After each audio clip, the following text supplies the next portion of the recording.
Okey, untuk mengemaskan rupa bentuk ketupat sotong ni, masukkan saja sesungut sotong ke dalam perut yang berinti 3/4 beras pulut. Okey, lepas tu barulah masukkan belakang kepala sehingga tidak nampak matanya.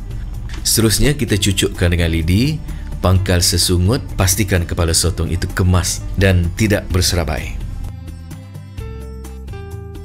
Berhati-hati ketika mencucuk lidi supaya tidak terkena pada mata sotong. Sampailah kita kepada peringkat memasak ketupat sotong. Periuk, bahagian dasarnya mestilah dilapik dengan daun pandan sehingga menutupi permukaan dasar periuk. Kita susun sotong yang telah pun padat berisi beras pulut, kepala serta janggut memenuhi ruang dasar periuk secara bertindan-tindan. Lakukan perlahan-lahan dan berhati-hati. Kemudian kita masukkan santan pekat bersama sedikit garam dan manisan. Hidupkan api yang paling kecil, tutupkan periuk dan masak selama 30 minit sehingga pulut di dalam sotong masak dan santan akan pecah minyak.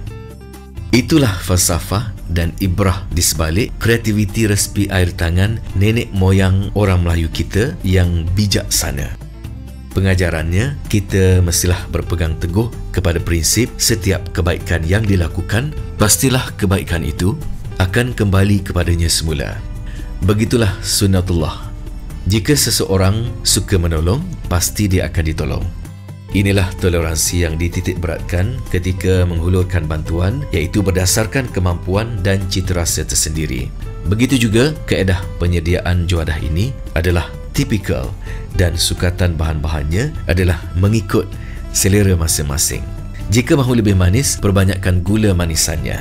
Jika hendak lebih masin, maka lebihkanlah garamnya. Dan jika tidak suka berlemak, maka kurangkanlah santannya. Nama saya Nurli Zaini binti Muhammad Nawi, umur 52 tahun dan saya berada di Kampung Hutan Buloh Melo. Tempat soto ni musim perayaan lah paling popular sekalinya. Tapi sekarang ni kita kata banyak tempat boleh dia dapati di pasar-pasar pun memang ada. Bahan utama beras pulut. Saya lebih suka gunakan cak angsa. Beras pulut ni biasanya saya akan rendam dalam masa lebih kurang 2 jam ke memang gitulah. Untuk cepat masak. Saya guna soto memang khas untuk dia lah. Sebabnya bukan semua jenis soto ni boleh digunakan untuk kita buat ketupat. Kalau jenis isi kulit dia hak nipis tu, bila kita masak tu dia akan pecah. Saiz soto tu kita kata dalam sejekal lah lebih kurang. Hak tu hak paling moleknya. Sebab soto ni bila dia masak dia jadi macam semakin kecil. Sate tu sayangnya kalau paling molek hak saya guna kak.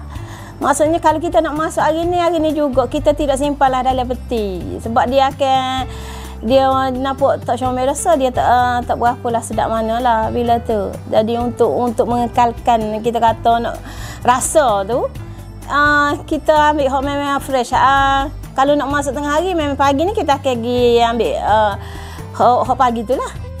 Nisai saya lebih suka gunakan nisai kapung. Sebab dia lain sikit lah rasanya. Lepas tu memanglah kalau nisai kapung ni dia warna dia tu tidak menarik dah berbanding dengan nisai siang tu.